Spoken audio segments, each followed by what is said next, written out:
নমস্কার, আমাদের সঙ্গে ঢাকা থেকে এই মুহূর্তে সংযুক্ত আছেন বাংলাদেশ সুপ্রিম কোর্টের স্বনামধন্য আইনজীবী অপূর্ব ভট্টাচার্য।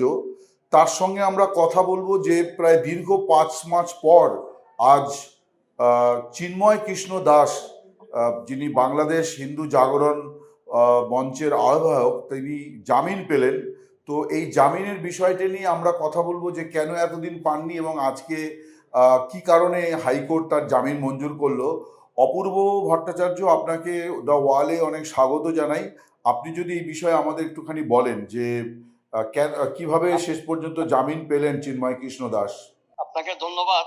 আজকে আমাদের বাংলাদেশ সুপ্রিম কোর্টের মহামান্য হাইকোর্ট বিভাগের মাননীয় বিচারপতি জনাব আতোয়া রহমান, মাননীয় বিচারপতি জনাব আলী রাজার কোর্টে রুল হিয়ারিং ছিল চিন্ময় কৃষ্ণ দাস ব্রহ্মচারী প্রভুর।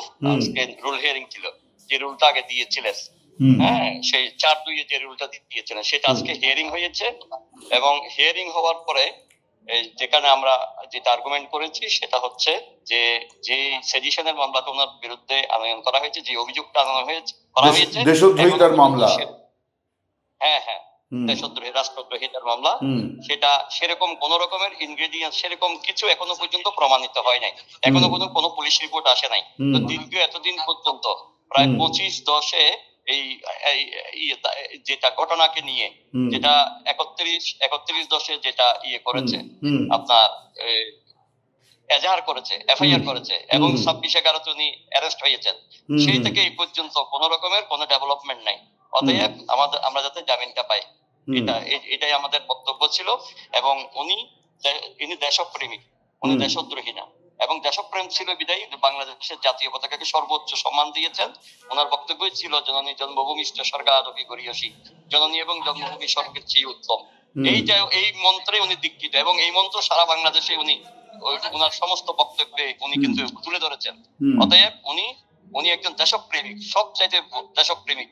এই বাংলাদেশের ভূমিপুত্র হিসেবে এদেরকে জাগরিত করেছেন। এটা তো অপরাধ না। বাংলাদেশের ভূমিপুত্র, এখানে আমাদের যে ধর্মীয় সংখ্যালঘুরা, হিন্দু জাতি, এরা কিন্তু ভূমিপুত্র, এদেরকে উনি ভূমিপুত্র বলেছেন। এটা তো অপরাধ হতে পারে না। আর এরকম কোন এফআইআর এর মধ্যে এরকম কিছু ছিল না যে উনি কোনো দেশদ্রোহী করছে। আর যেখানে জাতীয় পতাকা অবমাননার জন্য যেটা এনেছেন, সেটা দেশদ্রোহীটা হতে পারেন না। জাতীয় পতাকা অবমাননার জন্য উনি কোনো এরকম অবমাননা করেন নাই।